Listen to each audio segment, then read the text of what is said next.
Good morning, everyone.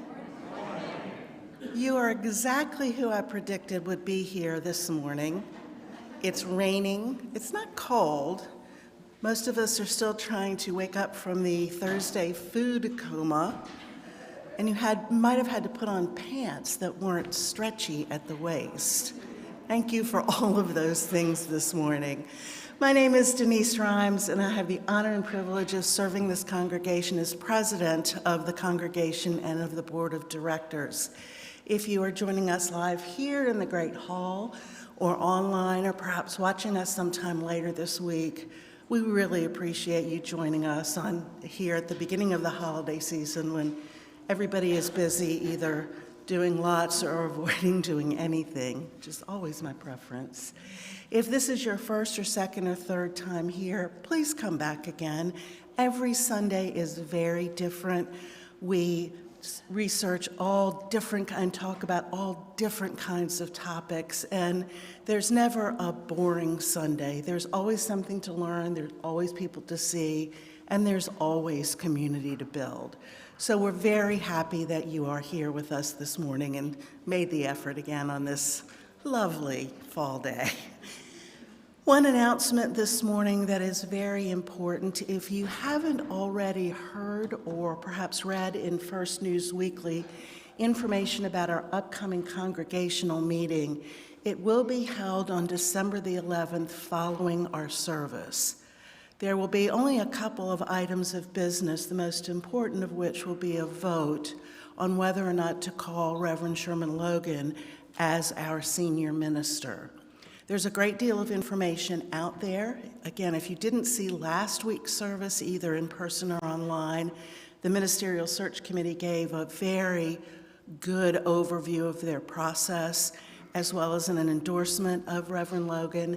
The information also went out online in your email, I believe, on Sunday afternoon. So please research that to make an informed vote. It is critically important for all of us to exercise our democratic right to vote in selecting our next senior minister. Religious democracy and political democracy are not the same things. Please take that as your homework assignment and think about it over this week.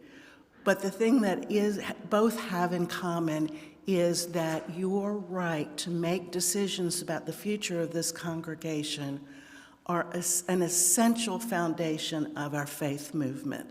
So I do encourage you to read and understand and ask questions if you have any, so that you can make an informed vote. The meeting will take place both on Zoom and here in person, and you will be able to vote either from Zoom or in person on Sunday. So there you have it. You have your homework assignment and what's expected in class next week. So I hope I can give you all an A. Thank you very much. In 2 weeks, next week I want them to come informed so that if they have questions.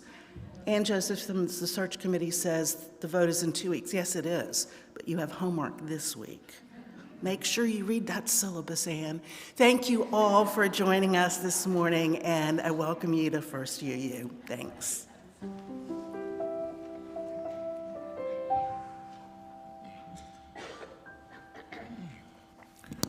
Thank you, Professor Rhymes. Good morning. I am the Reverend Sherman Z. Logan, Jr., and I have the honor of serving this wonderful congregation as its acting senior minister. Joining me this morning is Dr. Charlene Sinclair. I'd like to welcome all of you to worship this morning on this beautiful, sunshiny day somewhere in the United States.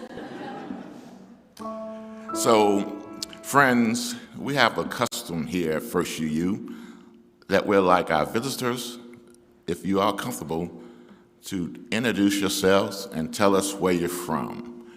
And we are recorded and live streamed, so if you're comfortable, raise your hand. The minister of the mic, Margaret, will come to you, and you can tell us who you are and where you come from.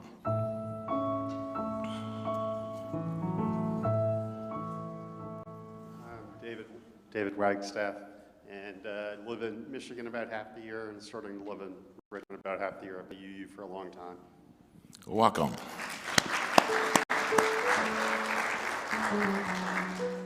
I'm Alexis Sloden. I live here in Richmond, and this is my friend Whitney, who lives in Quinton. Welcome.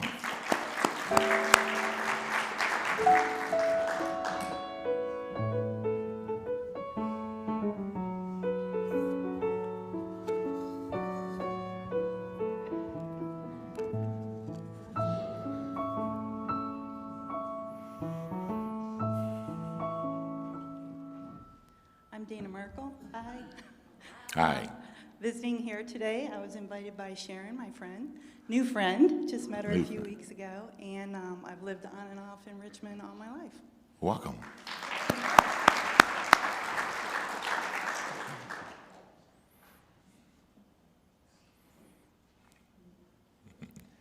Good morning, everybody. We are the Austin family.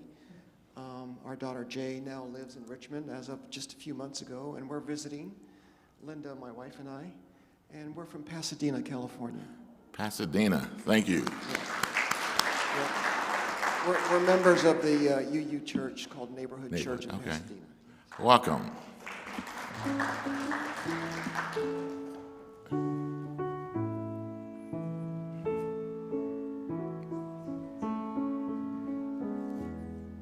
I'm Jennifer Parker, and I just moved here from Utah. My fiance got a job here in Richmond. So I've been here Welcome. 2 months.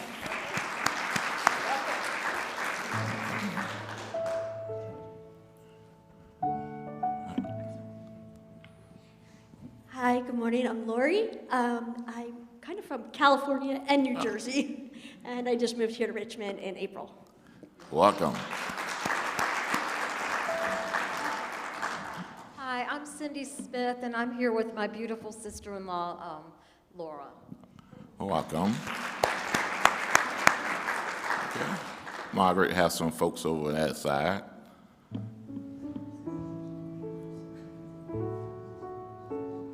I'm Harper. I'm from Pittsburgh, and I've been in Richmond for a while, but I haven't been to a church in a while. Welcome. Okay, I don't see any other hands. So for our visitors, welcome to First UU. This community is what it is because of your presence, and we're so glad to see you. Some of you have heard this joke before. I'm going to say it again. I'm pleased to punch and tickle Brown that you're here with us this morning. So now let's rise. If you're comfortable, greet your neighbors and welcome our visitors.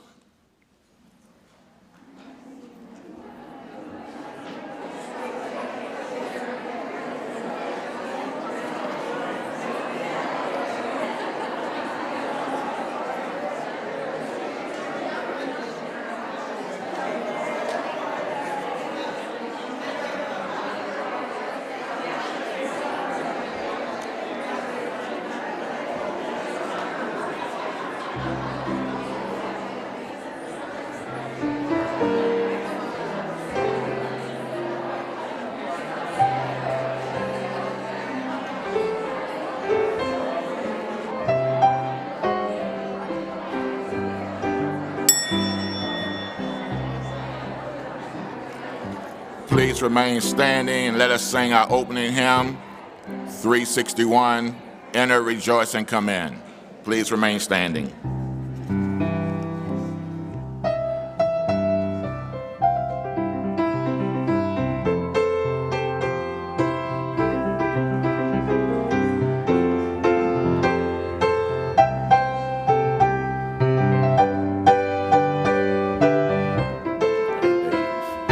Enter, rejoice, and come in. Enter, rejoice, and come in. Today will be our joyful day. Enter, rejoice, and come in.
Thank you, Dave. Welcome.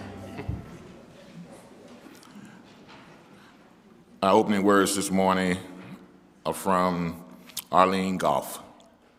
Thresholds. Thresholds. We cross them every day, from room to room, from outside to inside, and back again, from here to there, from anywhere to everywhere, from age to age. Each threshold offers an opportunity for change, for renewal, for transformation, for what we were and what we are to what we can be. In this hour, in this place, we cross a threshold from our day-to-day everydayness into space and time attuned to the other, to the sacred to the holy, and to awareness of new life, pregnant with possibilities. How will we be renewed in this moment? How will we be changed by this hour? How will we be transformed through this gathering of beloved community? Come, you longing, thirsty souls. Come, let us worship together.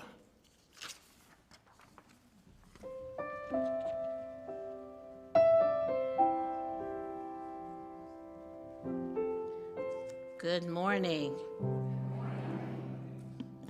Our chalice lighting, I will tell you in a second because I can't see a thing without my glasses.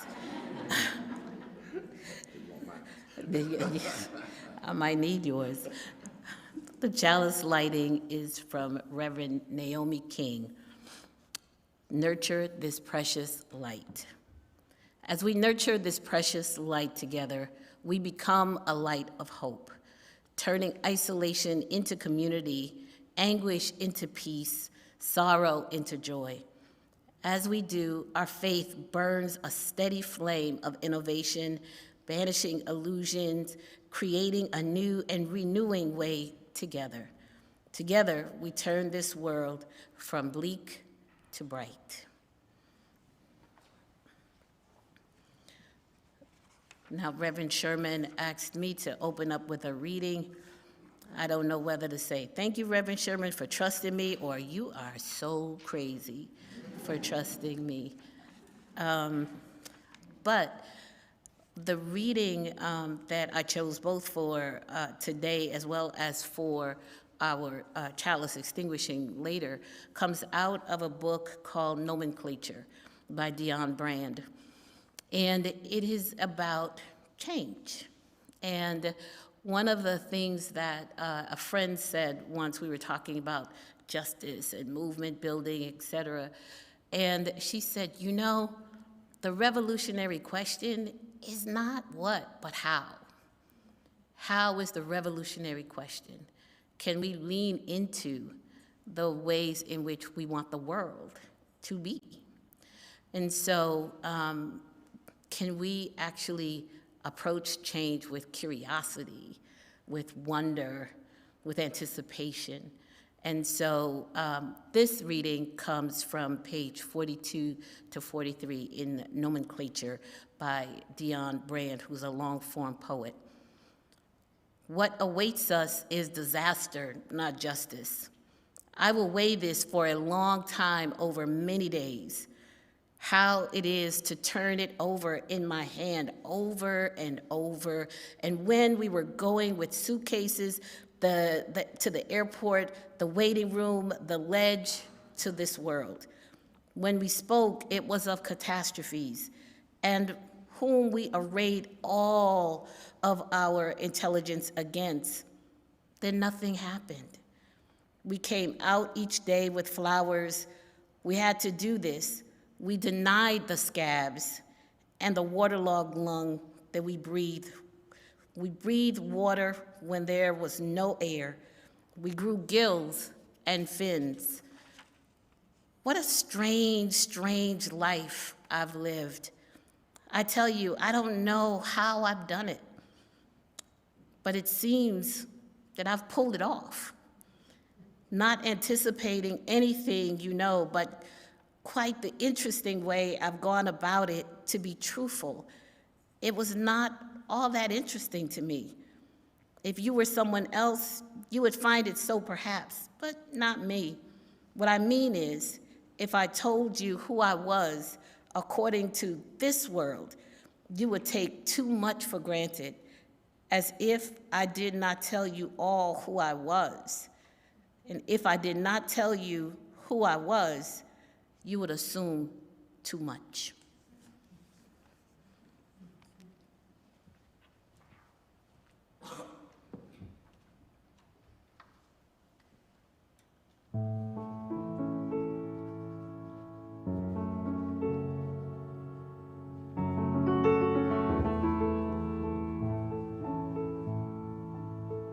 This is a song about change. Today, tomorrow, yesterday too. The flowers are dying like all things do. Follow me close, I'm going to Bali, Nali. And I'll lose my mind if you don't come with me. I fuss with my hair, and I fight blood feuds. I contain multitudes. I got a telltale heart, like Mr. Poe. Skeletons in the walls of people that you know. I'll drink to the truth of the things that we said. I'll drink to the person that shares your bed. I paint landscapes, I paint nudes, I contain multitudes. A red Cadillac, a black mustache, rings on my fingers that sparkle and flash. Tell me what's next. What can we do? Half my soul belongs to you. I rollick and I frolic with all the young dudes. I contain multitudes. I'm just like Anne Frank, like Indiana Jones, just like those British bad boys, the Rolling Stones. I go right to the edge, I go right to the end, I go right where all things lost are made good again. I sing songs of experience, like William Blake. I have no apologies to make, but everything is flowing at the same time. I live on a boulevard of crime. I drive fast cars, I eat fast food, I contain multitudes. Pink pedal pushers and red blue jeans, all the pretty maids and all the old queens, all the old queens from all my past lives. I have self-defense and two large knives. I'm a person of contradiction, I'm a person of many moods. I contain multitudes. Greedy old wolf, I'll show you my heart. Not all of it, only the hateful part. I'll sell you down the river, put a price on the head. What more can I tell you? I sleep with life and death in the same bed. Get lost, madam, get off my knee. Keep your mouth away from me.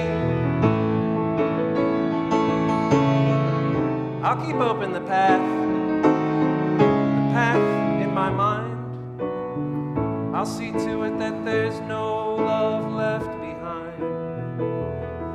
I play Beethoven's sonatas and Chopin's preludes. I contain multitudes.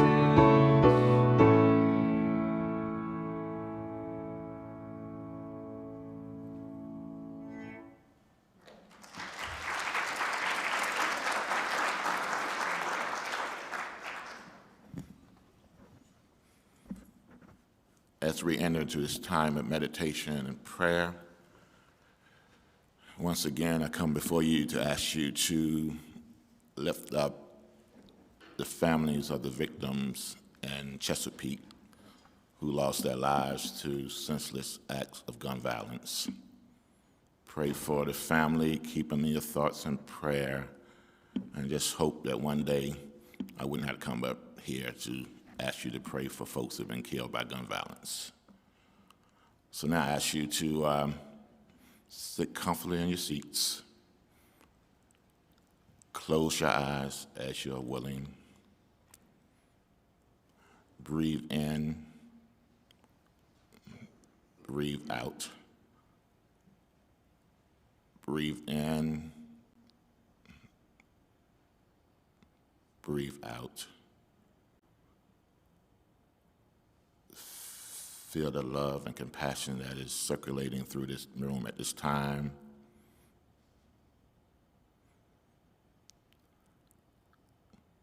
And let us enter into a time of silent meditation.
Spirit of life, God, whose other name is love, we come to you this morning with grateful hearts as we acknowledge your most intimate presence by many different means, by prayers, meditation, reflective thoughts, or just a moment of silence. For each of us, we speak the deepest prayers of our hearts in different ways, knowing that what it means for them to be answered will look and feel different for each of us. So whatever method we choose to acknowledge what is divine to us or choose not to acknowledge, we're grateful for this morning. We in this faith community are embarking on a new journey, a new adventure, a new day. Thank you for the breezes of change, clearing our heads and bringing fresh ideas. And we're thankful that you are with us in every transition. As we enter into this new era with excitement and even with some anxiety, we recall your deep compassion, presence, and abounding love. We thank you for the experience that brought us to this moment. Now we know change can be uncomfortable and unsettling for some, so we ask that our fears are calm and that we are spared from discouragement. Help us to stay on course during these uncertain times and open our hearts to your guidance so that our journey to this unknown place continue to be a journey of trust. Be with us now as we move forward, as we continue to be on this journey together. We ask this in the name of all that is holy. May this be so. Blessed be. Amen. Ashe.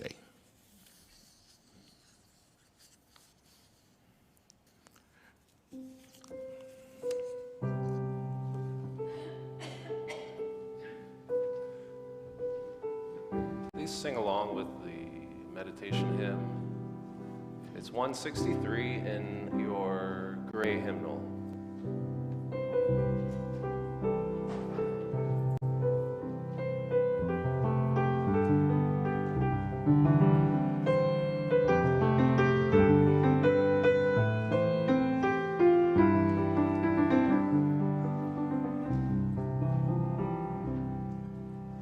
For the earth forever turning, for the skies for every sea, for the lives of all we cherish, sing we our joyful song of peace.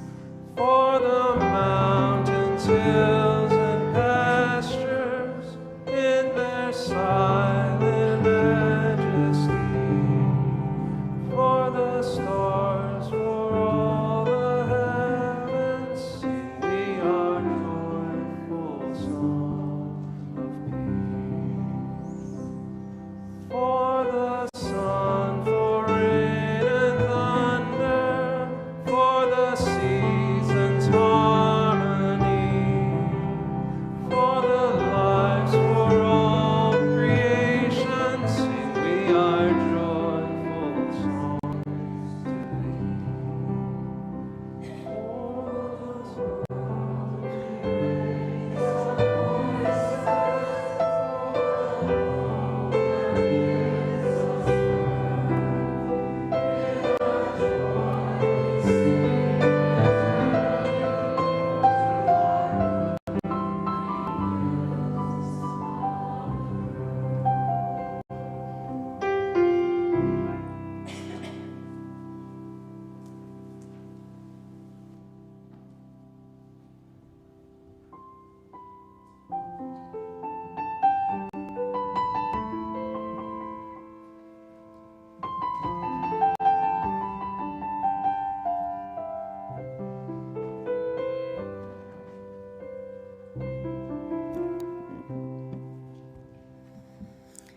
Good morning, everybody. Those of you who made it in here. This month's Share the Plate recipient is John B. Carey Elementary School. My name is Gina Werfel, and I am a parent and PTA board member at John B. Carey. I've also been a member of First UU for the last 6 years. Carey Elementary serves the Carillon neighborhood along with Carytown, City Stadium, Bird Park, the Museum District, and part of Randolph. John B. Carey is a Title I school, which means that a majority of students qualify for free or reduced price lunch. In 2022, John B. Carey was awarded a Green Ribbon School designation by the U.S. Department of Education. This award recognizes practices of environmental sustainability and the incorporation of the environment and nature in student learning. Students at Carey are also taught useful life skills and compassion for others through the community garden. The garden grows fresh vegetables. Produce grown in the garden is given to feed more food banks. Students work in the garden during the year to support their science curriculums. They can use this experience to learn not only how to grow their own food, but also how to share their bounty with others. John B. Carey also has an official designation as a No Child Left Inside eco-campus, recognizing outdoor classrooms and learning areas. The school administration has been partnering with Virginia legislators to advocate for eco-campus funding and environmental education for all schools throughout Virginia. John B. Carey's environmental initiatives align with UU Principle 7, respect for the interdependent web of all existence of which we are a part, via its focus on sustainability and caring for others and the earth. In addition, Carey served as a worship site for First UU during our renovations, and this past summer, our Flame students worked in the Carey Community Gardens and did a great job of keeping our produce happy. Donations from Share the Plate this month would support student programming, including expanding and increasing the Eco Campus Initiative and our sustainability practices. We appreciate your help and support.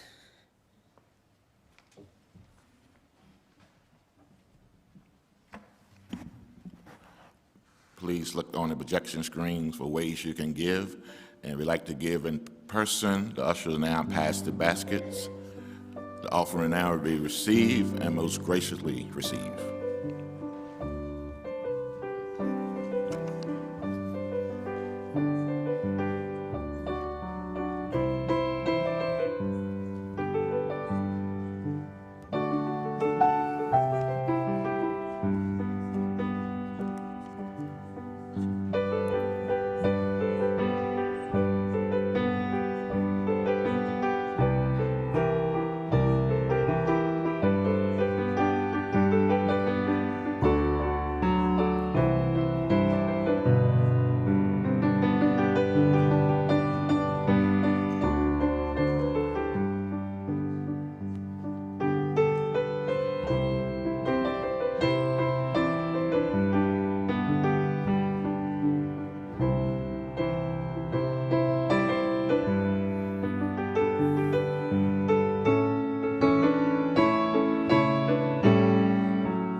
Our second reading this morning are words from Reverend Rod Richards.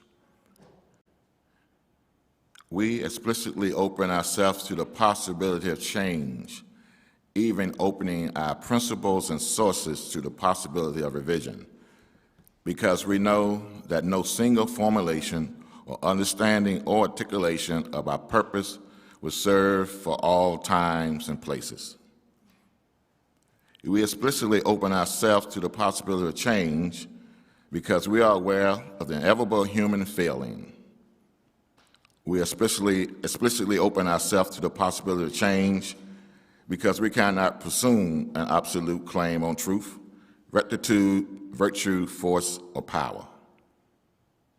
We explicitly open ourselves to the possibility of change because we must always take account of the contingent human errors that we will inevitably alter what we do. We explicitly open ourselves to the possibility of change because our commitment to the burning core at the heart of our mission in the liberal religious tradition, which is to search out, call forth, nurture, and share more love, more justice, peace. That commitment doesn't change. The purpose means far more than proclamation, and we can't let the purpose be hindered because we're falling in love with our present understanding of how it may be achieved. We explicitly open ourselves to the possibility of change because we realize that changes that we nurture within ourselves are part of an ongoing and ever-renewing process and practice, while changes that we seek to effect in the greater world are part of an ongoing responsibility that calls for constant re-examination.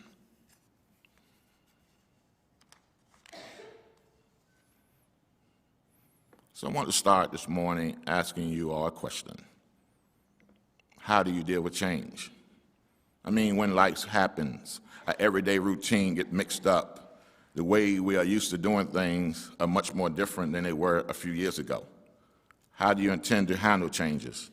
Do you embrace it, resist it, accept it, fight it? Now, it's not that I don't like changes, but as a creature of habit, I do find it sometimes hard to embrace change.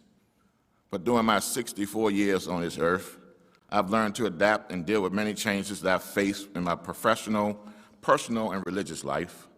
And at a very early age, I discovered that I only liked change when I only liked the change when I wanted to make, the change that I wanted to make benefit me. And when it didn't benefit me, well, that's a different story. Now, here's the deal. Whether we like it or not, whether I like it or not, changes are always coming our way. We live in a constantly changing world. And as I was told as a young boy by my mother, boy, if you live long enough, you will always experience change. So you better learn how to deal with it. Yes, Mom. Now, some changes we choose, some changes we saw coming, but the most challenging changes we have faced are the ones that we didn't expect. And the pace of change is insane. Changes in technology, changes in the way we communicate with each other, changes in our political discourse, changes in the weather patterns, changes in the way we get our information, and yes, my beloved, changes in the way that we now do church. For example, when I graduated from seminary 17 years ago, I never imagined that would be a time when I would be recording worship service in my sweatpants, my boxer shorts. Don't imagine that. From my bedroom, my dining room, and my living room, and preaching on something called Zoom. And we all have seen changes in our lives. Some change we set in motion, some change sent us reeling. And we all had our personal changes, large or small, over the past few years.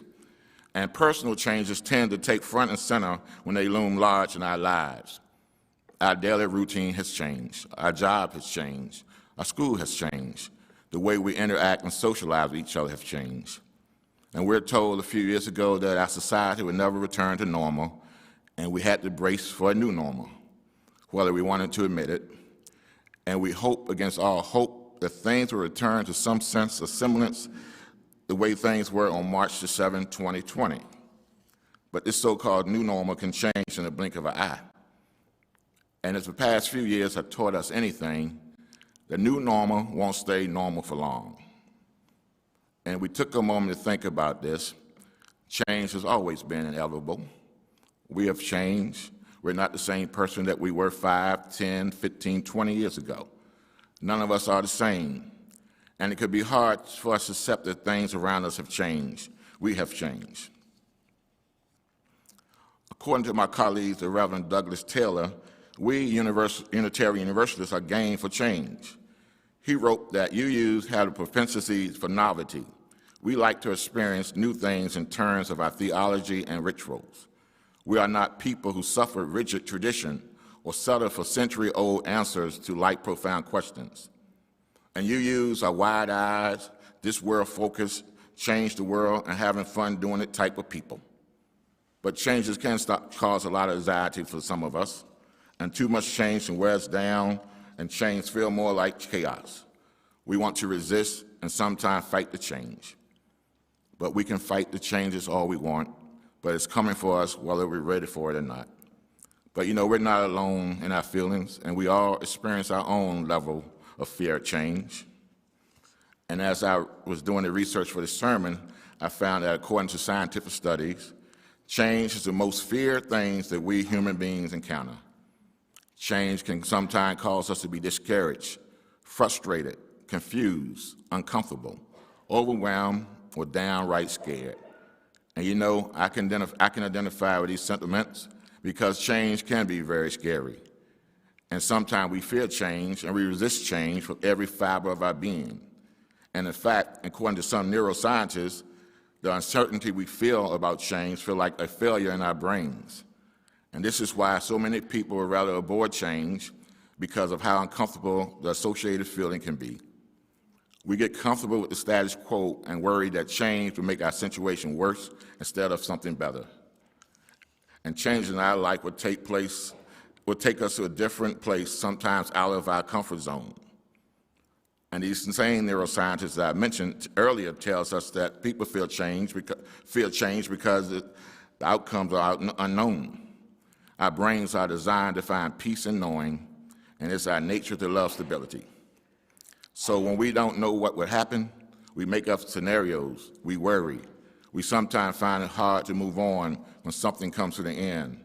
And the fear of failure comes into play to create the fear of change.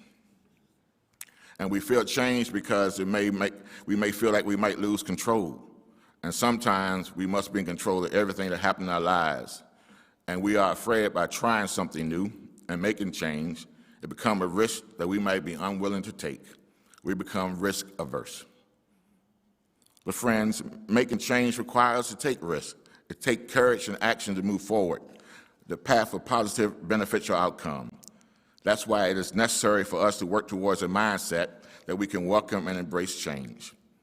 And as we welcome and embrace changes, we must also embrace the transition that comes with the change. Friends, everything in our lives are in a constant state of transition, and this faith community has dealt with an extraordinary amount of changes over the past 2+ years, and during the next few months, we will be confronting more changes and transition. Yet it is only possible to get to where we are and where we are going by making the transition, and the greater part of our success as members of this faith community is that we must be willing to manage the transition. And we need to learn how to function and ultimately succeed in this season of transition. Now, transition is not change just for change's sake, and transition is moving from one point to another. So it is essentially moving forward. And as a congregation encountering change, when things start to get shaky or unfamiliar, we need to realize that we are repositioning ourselves to prepare for a new future, a new way of doing church post-pandemic.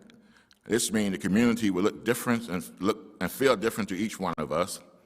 And for some of us, it would mean continue to meet virtually, and for others, being a community would be gathering in person.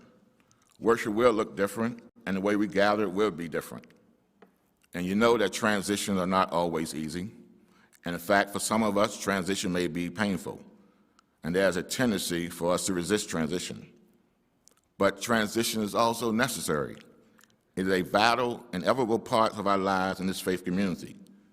The laws of the universe teaches us that, so we have to navigate through the times of transition with peaceful grace and dignity. Trust me, I know transition are hard. Transition will force us to move from the familiar into the unknown, uncertainty, and anxiety and angst. But friends, let us embrace the transition and the changes that are coming our way. Yeah, it's going to be hard. It will require us to say goodbye to something familiar and learn a new way, and sometimes an unpleasant new way. And we should consider this when we experience the weariness in ourselves and the crankiness in others as we all deal with the changes in our lives. And during this time, it's when we offer grace, compassion, and patience to each other. Now, change usually involves loss, and we must continue to make space for our grief. Take a moment to think about all the losses that we have endured during the past 3 years here at First UU. We lost our normal routines. We lost community. We lost the way we gather as a congregation. We lost the way that we connect to one another. We lost friends who left the congregation. We lost cherished staff members to retirement and relocation. And we lost our beloved Reverend Jean and other beloveds who gone to join the ancestor. But we must be willing to name this truth. All of these losses in our congregation, in many ways, has changed First UU forever. And we mourn what we miss, the way things used to be. And some of us feel that we might have lost our church, and we are still grieving our losses. My colleague, Reverend Angela Herrera, suggests that there's values in honoring what we lose when there's change. But this is more simply than holding on to what is gone, refusing the reality of what has changed. It's about honoring it as we let it go. And when we honor what we let go, we can embrace today's changes as a reality. And so as we embrace the changes and new transition in front of our community, we can embrace these things together. We can see and shape the positive side of changes, and our spiritual growth will depend on our ability to embrace the change from an open mind and open heart. We can embrace changes that will stop us from stagnation and take us out of our comfort zone. So remember, if we are willing to step out of our comfort zone and embrace change, imagine the new transformative ministry that we can form to change many lives of our siblings of the beloved community. Let us imagine change that will allow us to create new ministry opportunities and experiences for our congregation and the surrounding communities. Embracing change can be liberating, and the more we welcome it, the more profoundly positive its impact can be upon all of us. And embracing change can give us opportunity to be the best version of ourselves. And just imagine how many lives that we can transform, how many lives that we can affirm, how many lives that we can save if we, the members of this congregation, are willing to break the changes that will happen right here at First UU. And friends, when we embrace the change, we'll learn to survive these changes and thrive in the midst.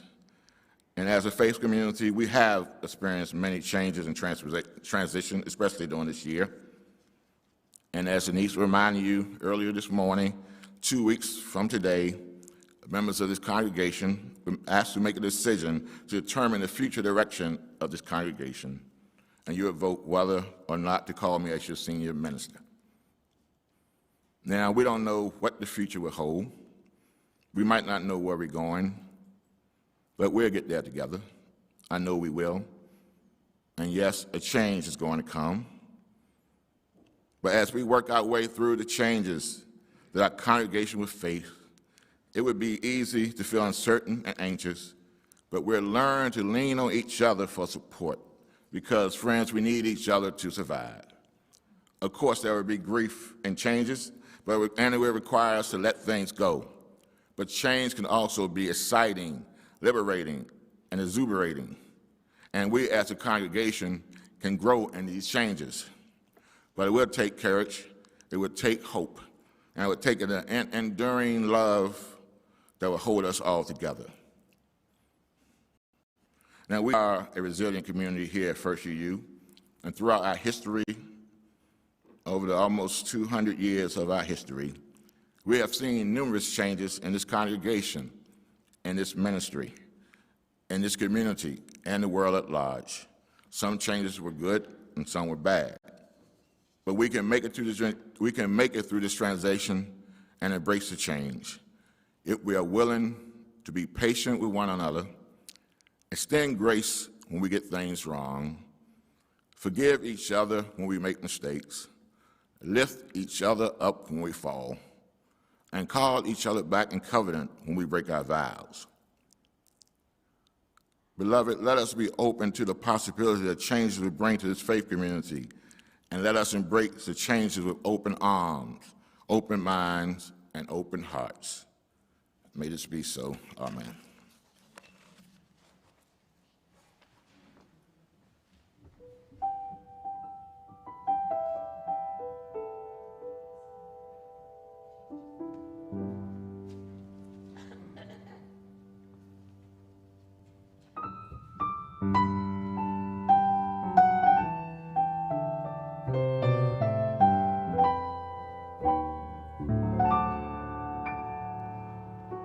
I was born by the river in a little tent. Oh, just like the river I've been running ever since. It's been a long time coming, but I know a change's gonna come. Oh, yes it will. It's been too hard living, but I'm afraid to die, 'cause I don't know what's up there beyond the sky. It's been a long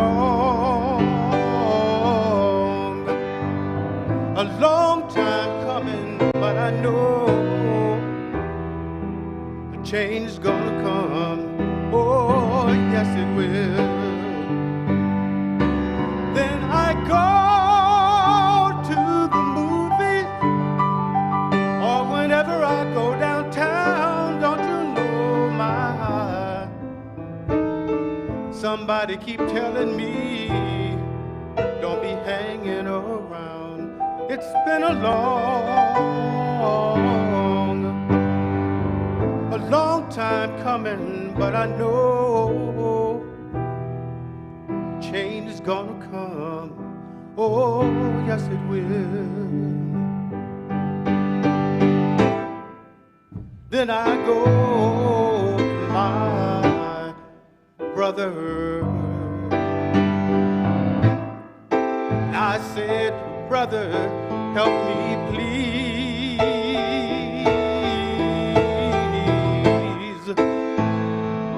But he winds up knocking me back down on my knees. And oh, there have been times when I thought I wouldn't last for long, but now I think I'm able to carry on. It's been a long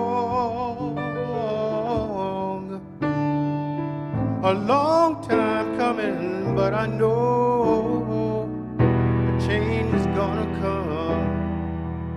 Oh, yes it will.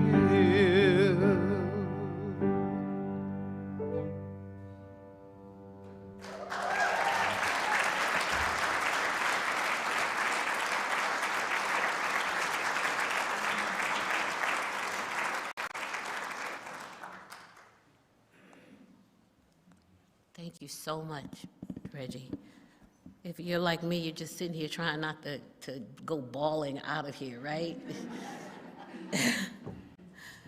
So our chalice will be extinguished by the words of Dion Brand and the song, as well as David's song on I Contain Multitudes, speak to that. Because one of the things that I find that I hold is both the pain of the world and the fact that, like, my life is okay.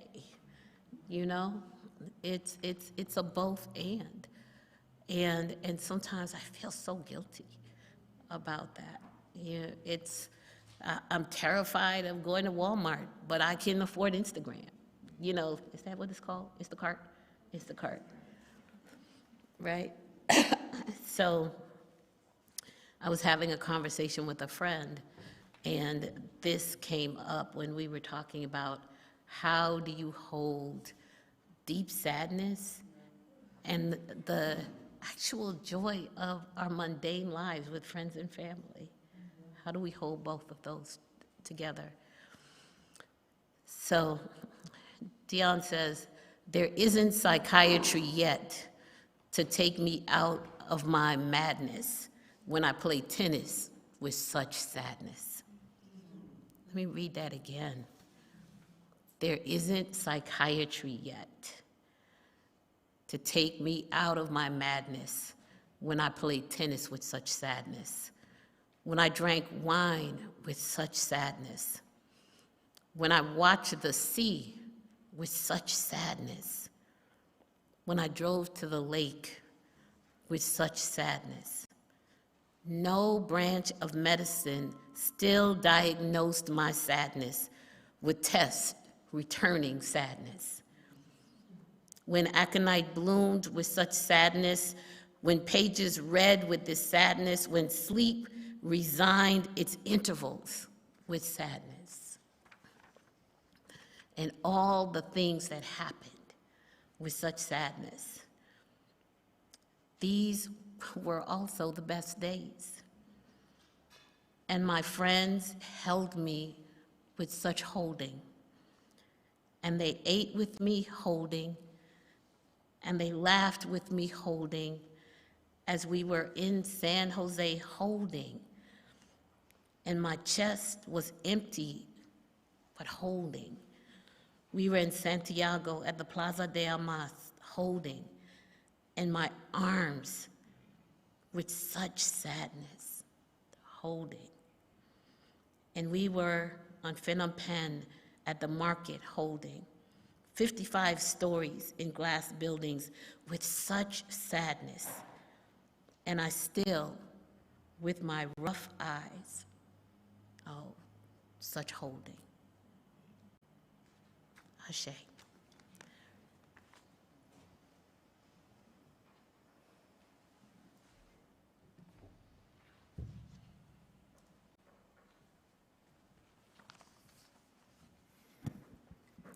Thank you, Dr. Sinclair.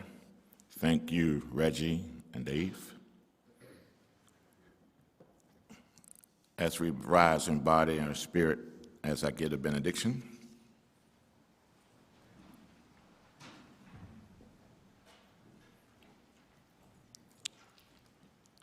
Friends, may your day be blessed by moments of quietness light in your darkness, strength in your weakness, grace in your meekness, joy in your gladness, peace in your stillness. Now know that you are blessed.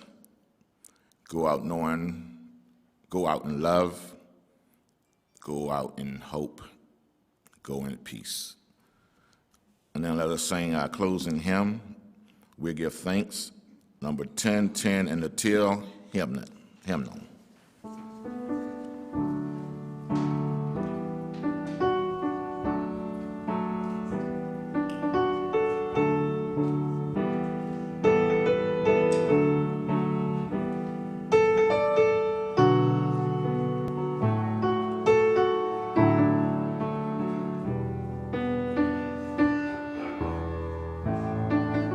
Sing with me. We give thanks for this precious day, for our gathered here, and this far away, for the time we share with love and care. We give thanks for this precious day. Again.